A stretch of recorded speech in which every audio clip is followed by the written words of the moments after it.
നിങ്ങളുടെ പാർട്ട്ണർ കരയുന്ന സമയത്ത് നിങ്ങൾ എന്താണ് ചെയ്യാറുള്ളത്? പലരും ചെയ്യുന്നത് അവരൊന്ന് കൂളാവട്ടെ, അവരൊന്ന് ഓക്കെ ആയ ശേഷം സംസാരിക്കാന്ന് വെച്ചിട്ട് നമ്മൾ മിണ്ടാതിരിക്കും. പക്ഷെ ഇങ്ങനെ ചെയ്യുന്നത് കൊണ്ട് അവരുടെ സങ്കടം ഒന്നും കൂടി അധികമാവുകയാണ് ചെയ്യുക. അവർ ഈ കരയുന്നത് അവർക്ക് സങ്കടം ഉള്ളതുകൊണ്ട് മാത്രമല്ല, അവരുടെ ആൻസൈറ്റി, ഫ്രസ്ട്രേഷൻ ഒക്കെ അവർ ഈ കരച്ചിലിലൂടെ പുറത്തെടുക്കുകയാണ് ചെയ്യുന്നത്. ഇവിടെ അവർ ആഗ്രഹിക്കുന്നത് ഒരു സൊല്യൂഷൻ അല്ല, ഒരു കംഫോർട്ട് ആയിട്ടുള്ള ഒരു പ്ലേസ് ആണ്.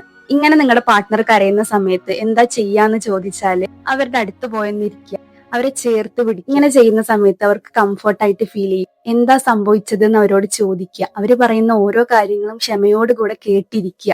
പലപ്പോഴും നിങ്ങൾ ശ്രദ്ധിക്കേണ്ട കാര്യം സൊല്യൂഷൻസ് പിന്നെയാണ്. ആദ്യം നിങ്ങൾ അവരുടെ ഫീലിങ്സിന് പ്രയോറിറ്റി കൊടുക്കുകയാണ് വേണ്ടത്. ഈ റിലേഷൻഷിപ്പ് എന്ന് പറഞ്ഞാൽ എപ്പോഴും ഹാപ്പി ആയിട്ടിരിക്കുക, എപ്പോഴും ചിരിച്ചുകൊണ്ടിരിക്കുക എന്നുള്ളതല്ല. സന്തോഷത്തിനപ്പുറം വരുന്നൊരു കാര്യമാണ് ഈ കരയുക, സങ്കടപ്പെടുക എന്നുള്ളത്. ഇങ്ങനെയുള്ള സമയത്ത് നിങ്ങൾ നിങ്ങളുടെ പാർട്ട്ണറിനെ ചേർത്ത് പിടിക്കുക, കംഫർട്ടായിട്ട് വെക്കുകയൊക്കെ ചെയ്യുകയാണെങ്കിൽ അവർക്ക് നിങ്ങളോടുള്ള ട്രസ്റ്റ് ഒന്നും കൂടെ അധികമാവുകയാണ് ചെയ്യുക.